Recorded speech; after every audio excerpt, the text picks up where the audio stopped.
tal? ¿Cómo están? En nuestro videochat de hoy nos vamos a centrar en los niños, especialmente en los niños que tienen algún tipo de problema psicomotor. Por eso me acompaña la especialista en pediatría y en neurología infantil de la Clínica Universidad de Navarra, la doctora Rocío Sánchez Carpintero. ¿Qué tal, doctora? Bienvenida. Gracias. La doctora Rocío Sánchez Carpintero es además directora de la unidad específica para síndrome de Dravet en la Clínica Universidad de Navarra, donde trabaja más en concreto en la unidad de neuropediatría. Además es profesora en la Facultad de Medicina de la Universidad de Navarra. Doctora, han llegado muchas preguntas. Se ve que hay muchos padres preocupados por los problemas que tienen sus niños, que a veces pues no les ponen el nombre, y ya nos dirá usted qué le parece, cómo puede valorar. Recordamos a los que nos ven que nos pueden hacer preguntas a través de la página web en la que nos encontramos de la Clínica Universidad de Navarra y a través de Facebook y Twitter de la Clínica Universidad de Navarra. Comenzamos ya, si le parece, doctora, con esta pregunta: ¿a qué síntomas deberían estar atentos los padres para detectar cuanto antes problemas en el desarrollo psicomotor de sus hijos? ¿A qué síntomas deben estar atentos los padres? Bueno, los padres lo que deben hacer es disfrutar con sus hijos, ¿no? Y lo normal es que un niño se desarrolle de manera normal. Por lo tanto, tampoco hay que estar excesivamente preocupados buscando síntomas de alarma. Aparte de que cuando hay cosas que no van bien, pues el desarrollo del niño es algo que vemos en tantos niños a nuestro alrededor, y es fácil generalmente detectar cuando algo no va bien. Por otra parte, el pediatra hace una serie de revisiones periódicas que están encaminadas, entre otras cosas, a detectar determinados problemas, con lo cual pues es bueno fijarse en lo que nos dice el pediatra. Hay un montón de revistas de divulgación en las que te explican más o menos las edades en las que se adquieren los distintos hitos del desarrollo psicomotor. Por tanto, es fácil conocer, ¿no?, cuál es el desarrollo normal. ¿Cuándo hay que preocuparse o cuándo hay que estar más atentos? Pues cuando un niño no adquiere una habilidad que por edad tendría que estar adquiriendo, y eso se mantiene en el tiempo. Y eso es lo que diría, cuando hay más de una habilidad, por ejemplo, que no, pues un niño que está tardando en caminar, por ejemplo, o está tardando, por ejemplo, en hablar, y además ves que la interacción con los demás no es buena, ¿no? Ya tienes un par de signos. Son evidentes, digamos, ¿no? O sea, se pueden evidenciar porque hay algo que se ve que es raro.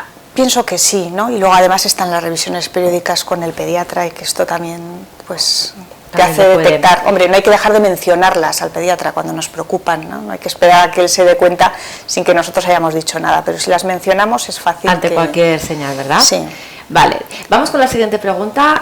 Hola, soy profesora de educación infantil. En mi etapa nos encontramos con frecuencia niños que presentan síntomas de hiperactividad y también de déficit de atención, pero como son menores de 7 años no suelen ser diagnosticados ni tratados para poder ir atendiéndoles. Dice, ¿se ha avanzado ya en la diagnosis de estos trastornos a edades más tempranas? ¿Hay que seguir actuando con ellos de forma intuitiva y preventiva como hasta ahora, suponiendo que pueden ser hiperactivos o inatentos en el futuro, pero sin tener la certeza de ello? Escribe Marisol. Gracias, Marisol. Bueno, Marisol, yo me alegro mucho de que hayas hecho esta pregunta siendo profesora en educación infantil, porque me parece que sois los profesionales que con más frecuencia detectáis problemas en los niños, porque estáis casi más tiempo con ellos que los padres, y además tenéis como referencia todo el grupo de edad, con lo cual podéis percibir muy bien cuando hay desviaciones en el desarrollo. Respecto al déficit de atención y la hiperactividad, ¿no? Realmente para que nosotros podamos hacer un diagnóstico de trastorno por déficit de atención y hiperactividad, los síntomas tienen que estar presentes antes de los 7 años, con lo cual se puede diagnosticar antes, en realidad, ¿no? Ahora, con las nuevas definiciones, pues tienen que estar presentes antes de los 12 años, pero bueno, ciñámonos a la edad de 7 años, pues durante la educación infantil se ven síntomas. ¿Se puede diagnosticar? Sí, es bastante intenso en cuanto a los síntomas, aunque a veces pues tienes que dar un margen de ver cómo se va desarrollando el niño, porque realmente a algunos niños lo que pasa es que son inmaduros y van a mejorar a lo largo del tiempo, y eso pues te hace que seas prudente a la hora de instaurar un tratamiento. El tratamiento del déficit de atención en primera instancia suele ser farmacológico porque es lo que es más incisivo y lo que produce una mayor mejoría. Pero en los niños antes de los 6 años iniciamos con más frecuencia pautas de intervención psicoeducativas antes de instaurar el tratamiento farmacológico. Por lo tanto, la labor que pueden hacer los profesores en educación infantil es esencial, ¿no? Entonces, algunas indicaciones, ¿no?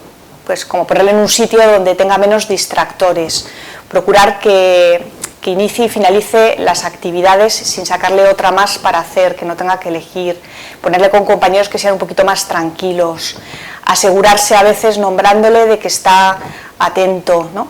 Pequeñas cosas que se pueden ir haciendo en educación infantil y que se deben ir haciendo y que los profesionales deberíamos ser capaces de aconsejar cuando vemos un niño con estos síntomas a una edad tan temprana.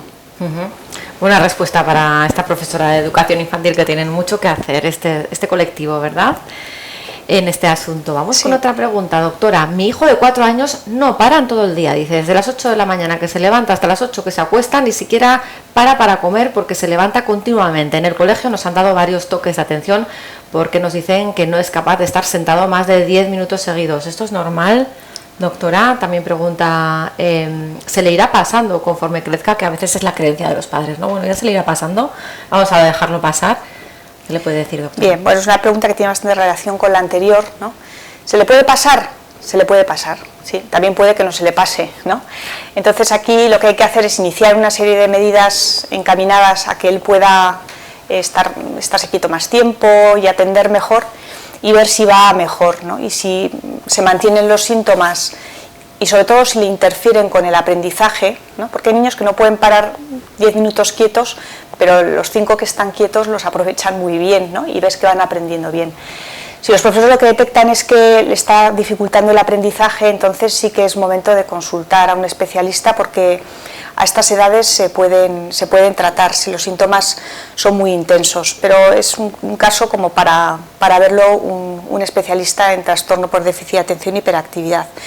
Aprovecho esta pregunta para explicar, ¿no?, que el trastorno por déficit de atención y hiperactividad es el nombre completo del trastorno y hay distintos subtipos, algunos que son de predominio inatento o de presentación inatenta, donde no hay hiperactividad e impulsividad, esos son un poquito más difíciles de diagnosticar, otros en los que solamente hay hiperactividad e impulsividad, y luego hay el combinado, ¿no?, que asocia síntomas de ambos. Ajá.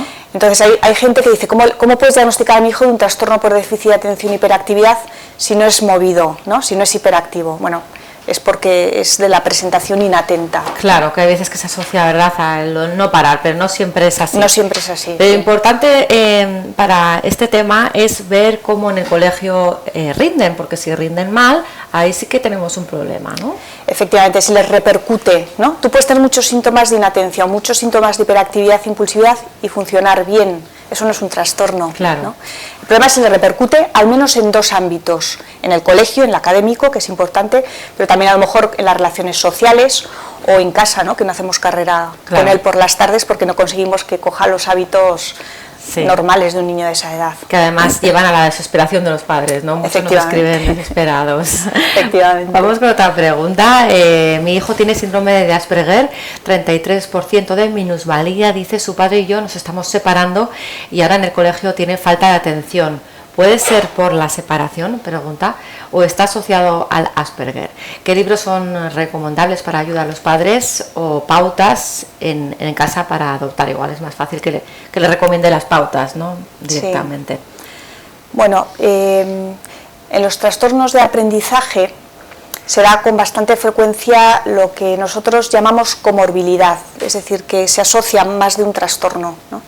Entonces, es frecuente que en el síndrome de Asperger haya asociado un trastorno por déficit de atención y hiperactividad de predominio inatento, con lo cual lo que le ocurre a este niño puede ser que debido a una situación quizá un poco más estresante para él, se haya manifestado unos síntomas que ya tenía pero que no mostraba con tanta fuerza. También puede ocurrir que el problema emocional que pueda estar surgiendo en este momento le haga estar más despistado, ¿no? Puede ser una cosa o la otra y a veces no es fácil distinguir, hay que verlo. Y pautas que se pueden utilizar para los niños con síndrome de Asperger, me parece que están muy bien orientadas algunas pautas psicoeducativas de la Asociación de Asperger de Aragón. Ajá. Que se pueden encontrar en la web. Muy bien. Y esas en concreto están bastante bien orientadas. Estaría bien, doctora, que nos cuente, para las personas que no sepan, qué es el síndrome de Asperger. Bueno, el síndrome de Asperger es un trastorno que afecta principalmente a la interacción social, ¿no?, a la comunicación, y son personas que tienen una cierta rigidez, ¿no?, que les gustan sus rutinas, que les cuesta que les saquen de ellas, y una cierta inflexibilidad. Y característicamente, ¿no?, o sea, son unos síntomas que son, pues, similares a los que puede tener una persona con autismo.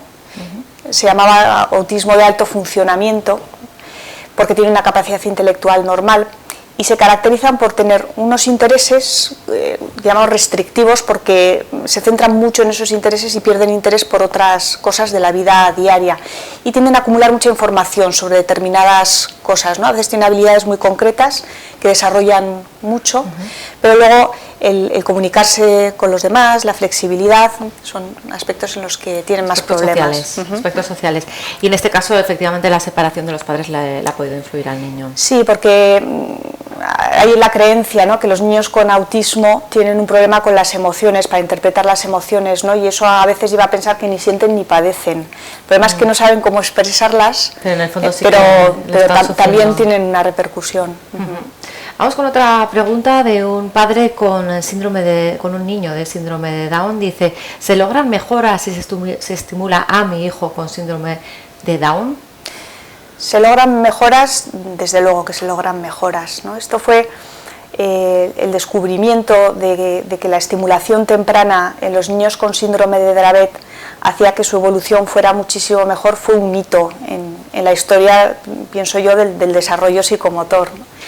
De hecho, ahora cualquier niño que tiene un problema del neurodesarrollo temprano, pues se instaura una intervención temprana, ¿no?, para mejorar su aprendizaje, ¿no?, ¿Y en qué consistiría aprovechar su potencial. Esa estimulación, doctora? Bueno, pues realmente hay profesionales que generalmente vienen de campos de la educación y de la psicología, que conocen muy bien cuál es el desarrollo normal de un niño y van estimulando con distintas pautas, generalmente a través del juego con el niño, el desarrollo de distintas funciones, ¿no?, bien sea de motoras, ¿no?, o de manipulación, ¿no?, de objetos pequeños, de destreza manual, de lenguaje, de comunicación, también cognitivas, ¿no?, pues estimular el que el niño sepa, ¿no?, que has escondido una cosa, no desaparecido, sino que la puede buscar, ¿no?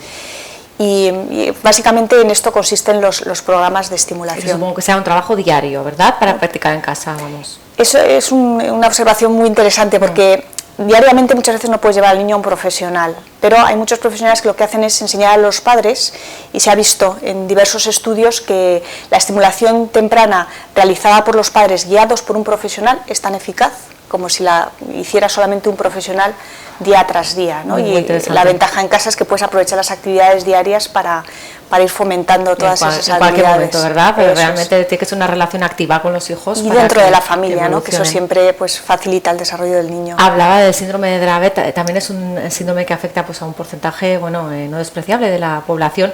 ¿Nos puede comentar un poco estos niños, cómo evolucionan, y la importancia también de esa estimulación temprana?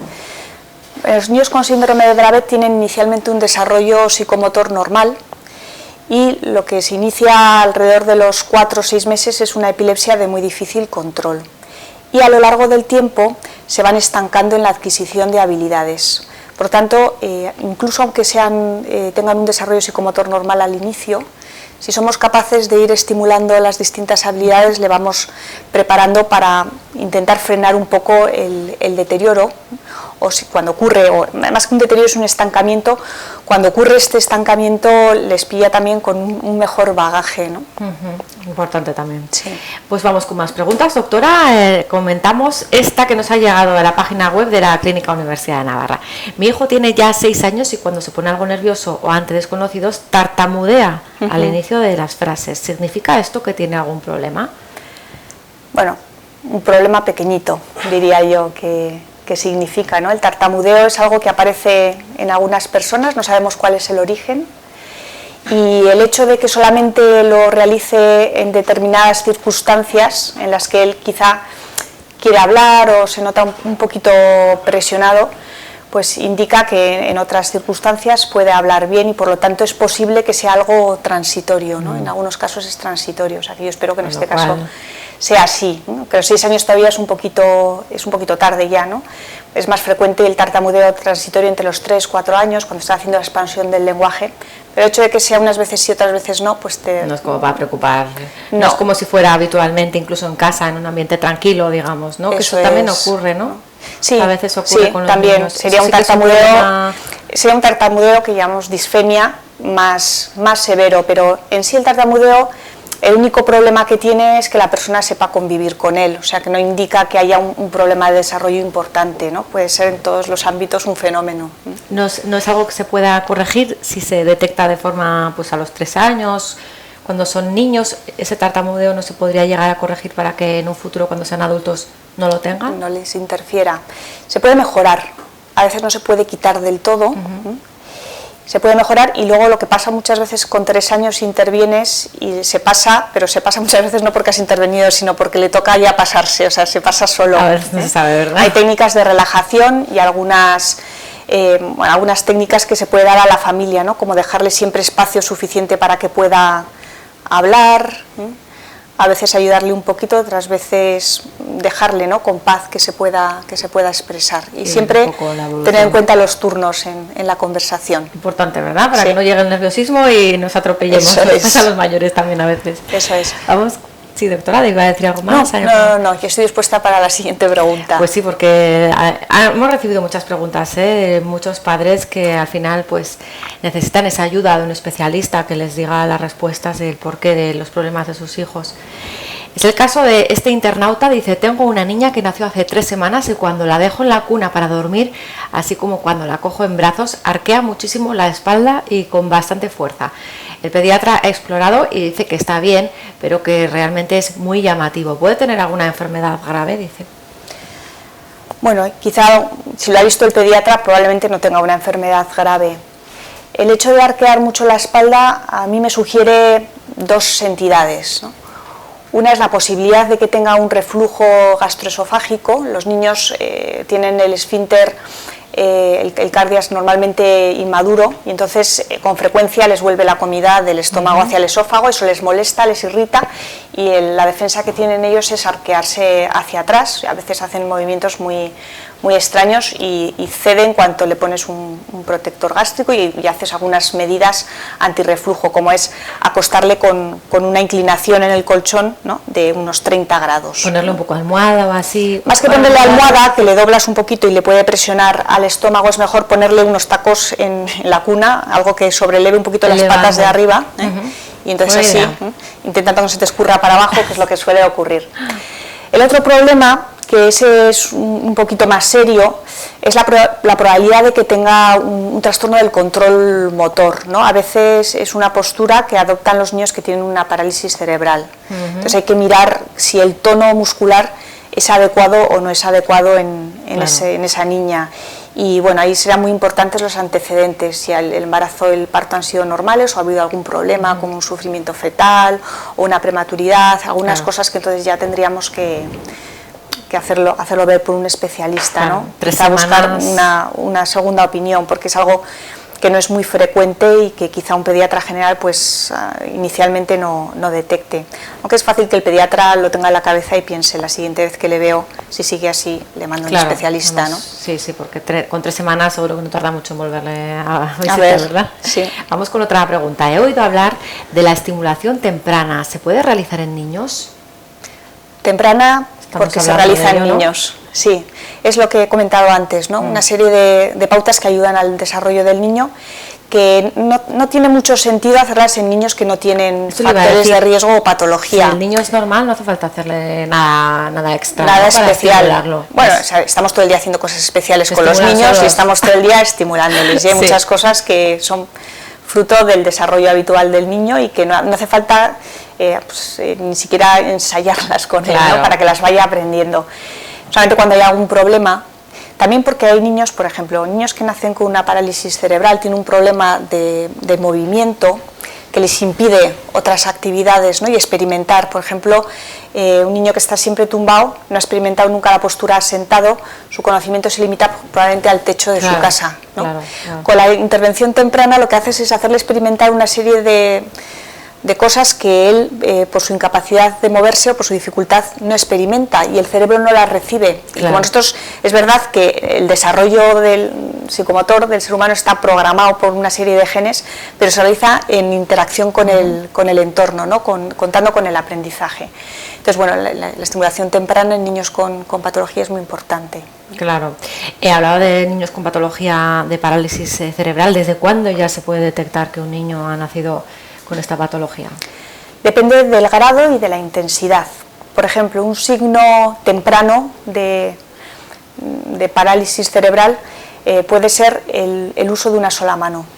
Cuando a los 4 o 5 meses empiezan ya a ser capaces de coger objetos, si solamente los cogen con una mano, no es mira qué gracioso va a ser diestro o va a ser zurdo, sino que hay algún problema del control motor de la mano que no utiliza, ¿no? Otros niños se nota porque tardan más en sentarse, en otros que es más severo pues por la irritabilidad y están muy rígidos en los primeros meses de vida.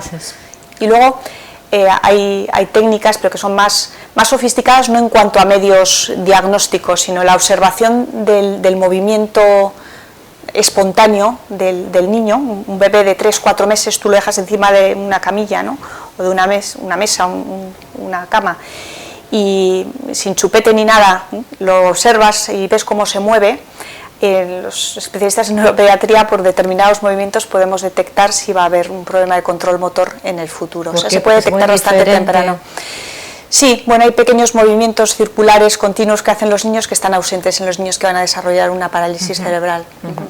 Vamos con otra pregunta, es la pregunta de Paola. ¿Existe alguna relación entre lateralidad cruzada y TDAH?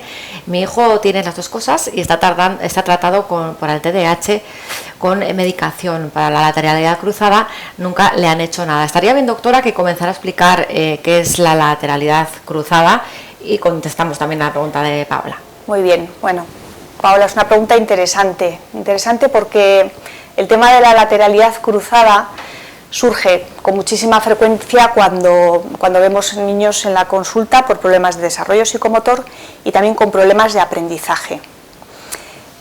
Lo de la lateralidad cruzada es una teoría, o sea, no es una comprobación científica de una serie de datos, sino que es una teoría que se desarrolló cuando no se conocían bien los mecanismos de la visión, y se pensaba que el hemisferio derecho controlaba la visión del ojo izquierdo y al revés. A partir de ahí se empezó a ver si los niños pues utilizaban el mismo pie, la misma mano y el mismo ojo como dominantes en una serie de actividades, y si no lo hacían así, se llegaba a la conclusión de que tenían un problema en el desarrollo de las conexiones cerebrales. Esto, que fue en su momento una teoría, se tomó como algo cierto, y a partir de entonces hay muchos métodos de estimulación que se basan sobre esta teoría, diciendo que si la lateralidad no es homogénea, mano, pie, ojo, entonces es que vas a tener un problema del desarrollo psicomotor o un problema de los aprendizajes, y lo importante es conseguir que tengas todo en el mismo lado, ¿no? Para eso incluso he visto especialistas en estimulación que han pedido a un oftalmólogo que penalice el ojo sano, ¿no? Para que pierda visión y sea a la vez, ¿no? Tenga la misma capacidad de visión que el ojo supuestamente no dominante, para cambiar la dominancia.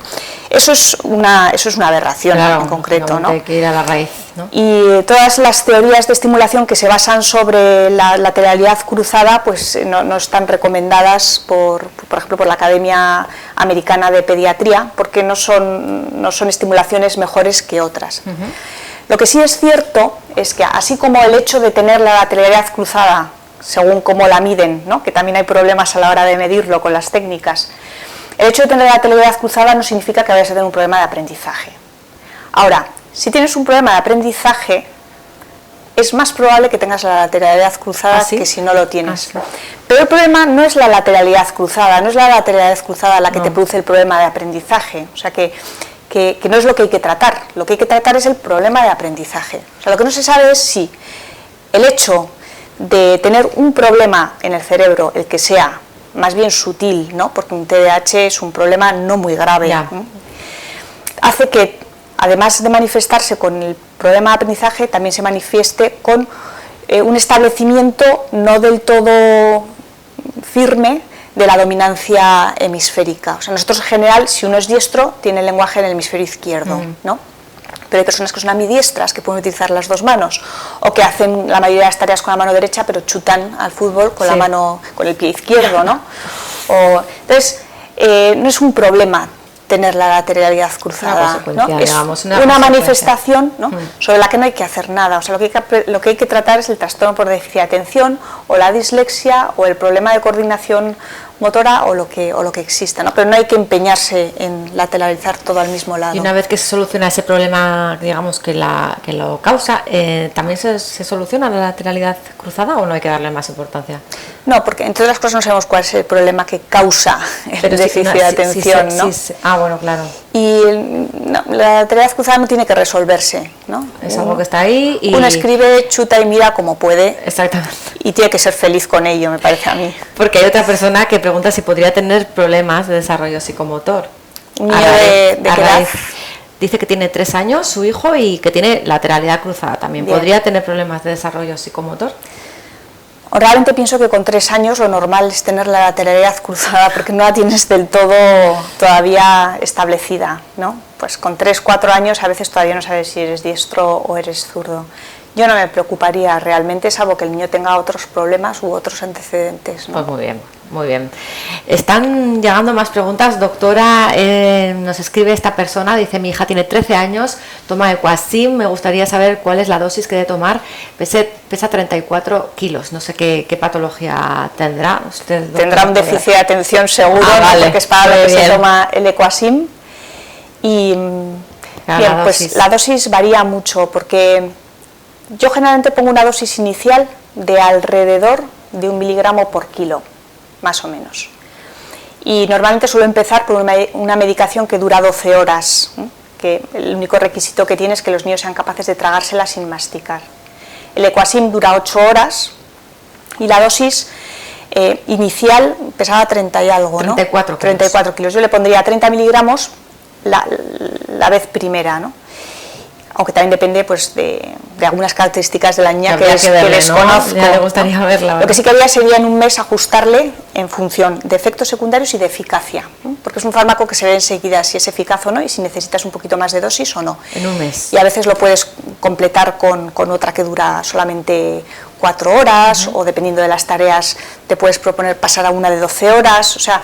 Yo siempre pienso que a los niños con TDAH, con trastorno por déficit de atención y hiperactividad, hay que tunearles la medicación, ¿no? Pones una dosis estándar de inicio y luego la vas ajustando a sus necesidades. Viendo, ¿verdad? De la importancia de acudir al especialista. Vamos con otra pregunta. Nos acaba de llegar también en directo, claro, estamos aquí emitiendo desde la página web de la clínica, nos están siguiendo y nos envían las preguntas para la doctora Sánchez Carpintero. Me gustaría preguntar por el desarrollo psicomotor en niños con microdelección 22Q11. Me han hablado del tema del lenguaje, pero no sé si tiene más implicaciones y si llegan a nivelarse con el resto de los niños durante el desarrollo. ¿Nos puede explicar en qué consiste esta patología? Bien, es un síndrome genético bastante bien conocido, cosa que le da una ventaja, porque también encontramos muchas alteraciones genéticas que por ser menos frecuentes no sabemos cómo va a ser el desarrollo. En los niños con este tipo de delecciones, efectivamente, el desarrollo del lenguaje es importante y ya se conoce que pueden tener algunos problemas con la motricidad oral, orolingual, y es bueno pues desde el inicio tener pues una intervención de logopedia que les ayude Inicialmente, sobre todo, el tema de tragar, mover el alimento en la boca, manejarse con sólidos líquidos, y después irle trabajando de logopedia para el desarrollo del lenguaje. Algunos niños pueden tener la inteligencia normal, otros pueden tener déficits en mayor o menor grado, eso no sabemos de qué depende, pero hay mucha variabilidad. Y luego el control motor, la coordinación motriz, hay algunos niños que la pueden tener un poquito más afectada y otros que no, ¿no? Y es irle siguiendo el desarrollo. Son niños, pienso yo, candidatos a una intervención temprana que vaya saliendo al paso de sus posibles dificultades. Y cuanto antes se les trate, digamos, mejor, ¿no? Sí. Va a ser mejor. Vale, vamos con otra pregunta. Estoy embarazada de 6 meses y con contracciones desde hace semanas. Todo parece indicar que mi hija será prematura. No sé cuándo nacerá, dice. ¿Qué consecuencias podría tener si nace con 6 meses y medio? 6 meses y medio va a depender no solamente de la edad gestacional, sino del peso que tenga al nacer.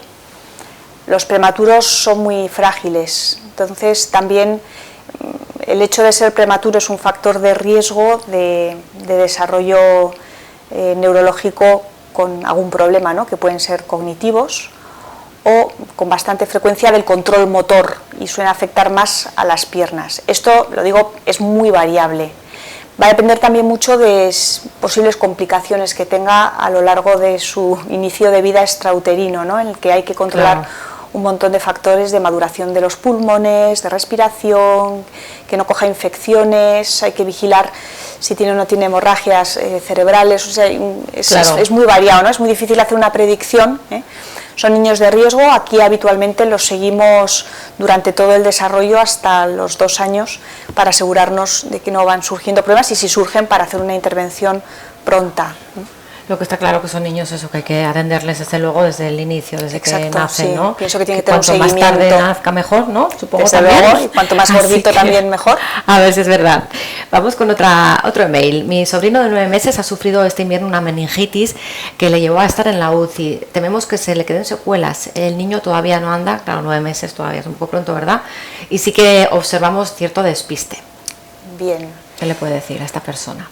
¿Qué le puedo decir? Bueno, depende un poco de si han hecho o no algún estudio de neuroimagen cerebral para ver cómo ha quedado el cerebro después de la meningitis, si hay lesiones o no hay lesiones. Es importante estimularle desde el inicio y si se ven pues ciertos despistes hay que asegurarse que no le haya quedado como secuela una epilepsia, ¿no? Con ausencias. Quizás sería bueno pues hacer un electroencefalograma y desde luego hacer un seguimiento por neurólogo para asegurar que el desarrollo va siendo normal o por su propio pediatra si lo conoce bien, ¿no? y se siente seguro de que el niño se va desarrollando de manera adecuada. Porque el tema de la epilepsia que comentaba que usted ve tantos casos en su día a día, una de las causas puede ser una meningitis, por ejemplo. Por ejemplo, yo siempre digo que la epilepsia es como la tos, ¿no? Es un síntoma. O sea, tú puedes tener las crisis epilépticas, tú puedes tener tos porque tienes un catarro, una gripe, una neumonía o un cáncer, ¿no? En el pulmón. La epilepsia puede originarse por causas muy diversas y una de ellas puede ser las infecciones del sistema nervioso central, las meningitis. Vamos con otra pregunta. Mi hijo de 2 años tiene movimientos lentos, mucho más que los de los niños de su guardería. En el día tiene algún movimiento en el que se queda mirando y no sabes muy bien qué le ocurre, dice. Queremos hacerle alguna prueba. ¿Qué tipo de pruebas deberíamos hacerle? Bien, yo haría 2 cosas.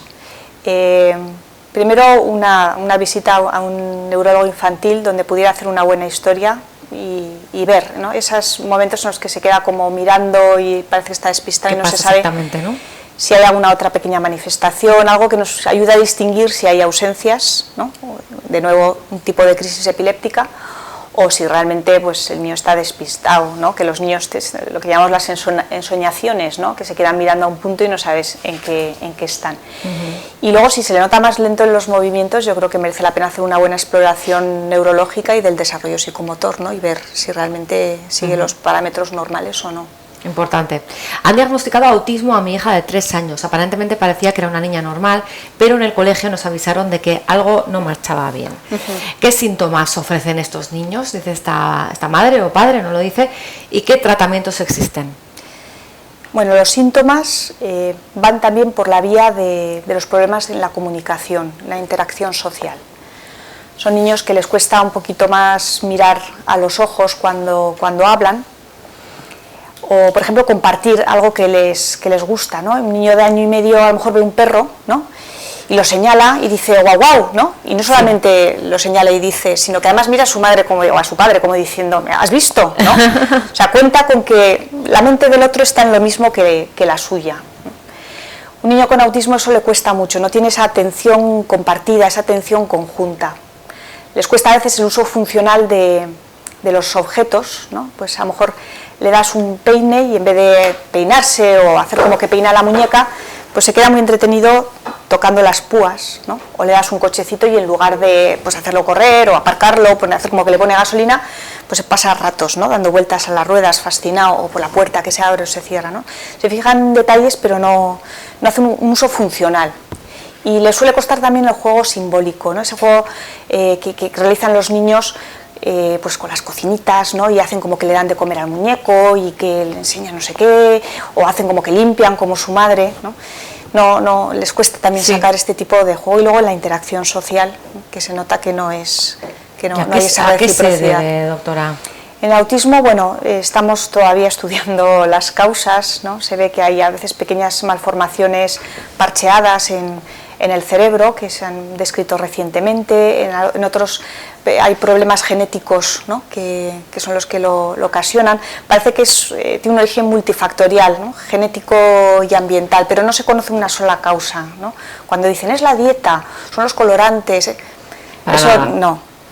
Pueden influir a lo mejor, ¿no?, pero no, como causa directa claramente no. Hay una pregunta precisamente que hace referencia a la alimentación, porque parece que la alimentación está detrás de todo hoy en día, ¿no? ¿Hay alguna alimentación, preguntan, que ayuda al correcto desarrollo psicomotor de un niño? Una alimentación variada y que tenga de todos los nutrientes y propia para un niño, ¿no? Que no le falte de nada, verdura, pues, fruta, la que va pescado, recomendando el pediatra, ¿no?, introducida de manera progresiva para poder detectar si produce alergias o no, y que no tenga una carencia específica, ¿no? Por ejemplo, pues no sé, yo no pondría a ser vegetariano a un niño de año o 2 años, ¿no? O por ejemplo, pues ahora también se tiende a prolongar mucho la lactancia materna. Un niño de 2 años que solamente hiciera lactancia materna, pues tendría también que complementarse esa alimentación con algún otro nutriente. Vamos, que se alimenten conforme a su época, a su edad, digamos, y de todo, de forma variada. Y sin caprichos. Sin caprichos, que eso es lo que también más cuesta, ¿no? Ayuda mucho al desarrollo. Eso es lo que más cuesta a los padres, la chocolatina, todo esto, ¿verdad? Bueno, una chocolatina de vez en cuando no va mal, pero de vez en cuando. De vez en cuando nada más. No a base de eso. Vamos con esta pregunta, bueno, son 2 preguntas en una. ¿Cómo prevenir o intervenir en sesiones de psicomotricidad de un colegio, las dificultades psicomotoras? Pregunta, actividades concretas que se pueden hacer. Esto por un lado nos preguntan. Sí. Por otro lado se lo leo. ¿Qué patrones debe tener un niño asumido antes de los 6 años de edad? Y en caso de haber posibles trastornos, ¿qué síntomas deben servirnos de alarma para derivar a nuestro alumno a un especialista? Parece que es alguien del sector también de la educación. Del sector de la educación. Es una pregunta muy amplia.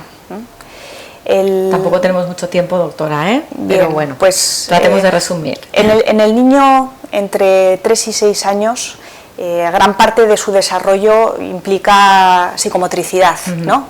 Pues los niños empiezan a saltar con las 2 piernas, luego saltan con una, tienen que ir madurando en el equilibrio, hasta los 6 años pues van adquiriendo, por ejemplo, la habilidad de ir en tándem, ¿no?, con un pie delante del otro, ¿no? Y hay muchísimas actividades con las que se fomentan, aunque sea solamente en el patio por ellos mismos, ¿no? Luego, si además tienes pues circuitos neuromotores, que ahora se utilizan mucho, pues puedes seguir. ¿Qué patrones concretos tienen que tener un niño a adquirir hasta los 6 años, ¿no? Si se refiere a patrones neuromotores de los que están basados en las teorías de Donman y de Lakato para conseguir superar la lateralidad cruzada, pues no sé, porque es algo que no es una cosa estandarizada, ¿no?, que se sepa exactamente qué patrones tienen que adquirir para no ir bien. La psicomotricidad de los niños es muy amplia y hay niños pues un poquito más torpes, ¿no? Si eso les interfiere pues a la hora de escribir, a la hora de hacer buena letra o a la hora de correr en el patio, seguir a sus compañeros. Cuando interfieren es cuando hay que preocuparse, claro. ¿no? Los síntomas de alarma a los que se refería, bueno, pues que, eso es, ¿no? Que incidan en el fracaso escolar del que tanto se habla, ¿no? Hay niños que son menos habilidosos, ¿no? Y no van a jugar al fútbol, pues hay que tener un poco de ojo y detectar qué otros compañeros no son tan futboleros para que tenga un grupo de amigos que se adapte a sus gustos, porque si no será el niño colgado del patio porque no está jugando al fútbol.